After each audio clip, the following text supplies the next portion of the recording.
Première étape de soudage pour notre exercice numéro 4. Position horizontale avec mon plateau ici en escalier ou en superposé. Je vais commencer par la soudure en bas. Donc, comme on disait tantôt, soudure d'angle de 10 mm.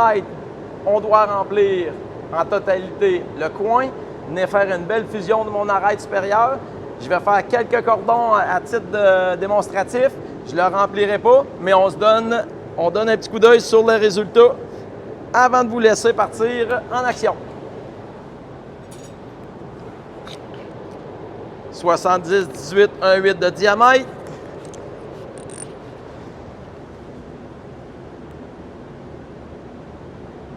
Je baisse un petit peu mon intensité. Donc, j'y vais avec un 125 ampères pour le premier cordon. J'ai une soudure à faire horizontale. Comme les exercices précédents, on surveille nos angles de soudage pour garder notre soudure le plus possible à 45 degrés dans notre coin pour être au maximum efficace. Attention!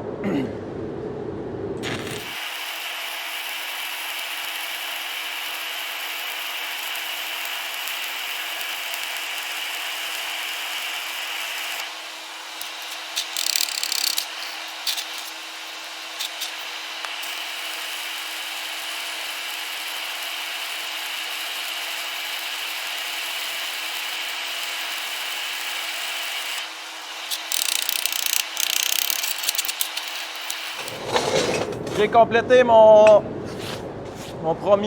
première passe, ma première soudure. Je ne me suis pas rendu à l'extrémité, mais à titre indicatif, 2 électrodes de passé pour environ 8 pouces de soudage ou 200 mm de soudage.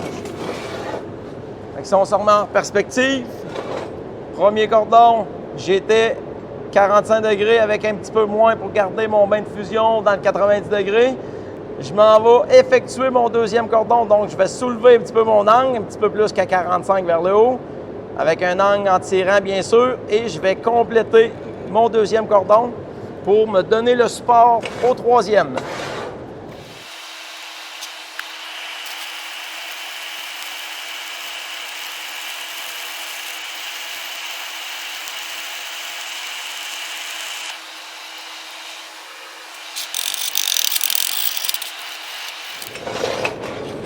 Deuxième cordon effectué. Je vais m'emmener faire le troisième cordon pour venir prendre l'espace disponible pour venir toucher à mon arête pour respecter mon 10 mm et remplir l'espace disponible.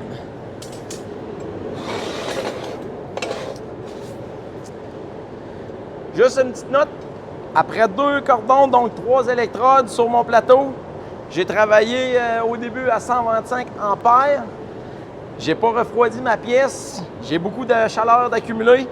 J'ai décidé de baisser mon ampérage à 120 pour avoir un petit peu moins d'énergie, mais être capable de contrôler un petit peu mon bain de fusion aussi. J'arrive à ma soudure un peu de finition, donc je dois avoir un contrôle.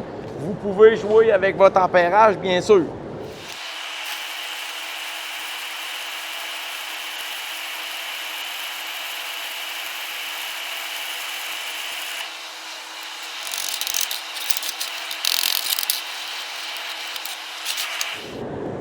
Faire attention,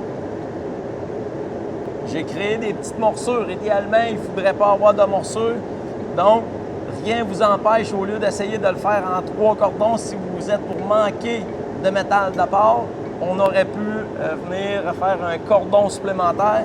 Le but, c'est de venir chercher un petit peu plus mon arête. Donc, j'ai une petite erreur dans ma démonstration, mais ça se corrige. Exercice numéro 4 encore, mais le deuxième côté.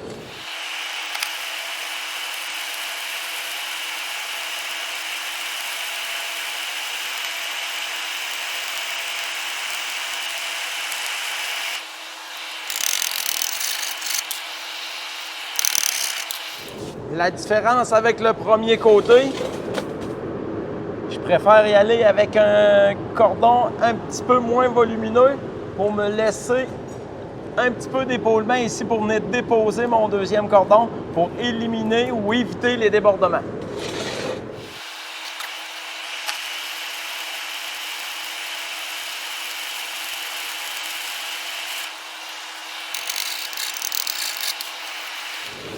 Le deuxième cordon étant fait, ce que j'ai surveillé beaucoup dans mon soudage, c'est mon bain de fusion pour venir toucher à mon arête ici sans créer le débordement.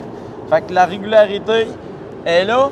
Je suis venu cacher pratiquement en entier mon premier cordon. Je vais aller déposer le troisième pour aller chercher mon volume. Je vais avoir besoin de donner de l'angle pour aller remplir l'espace disponible.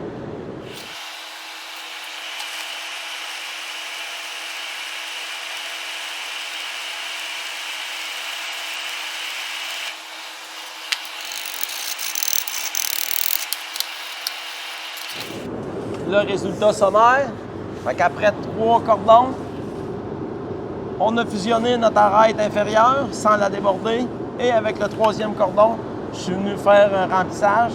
Le but de l'exercice, c'est vraiment d'aller chercher le 10 mm de volume le plus possible en faisant attention à notre arête pour la fusionner le plus régulièrement possible.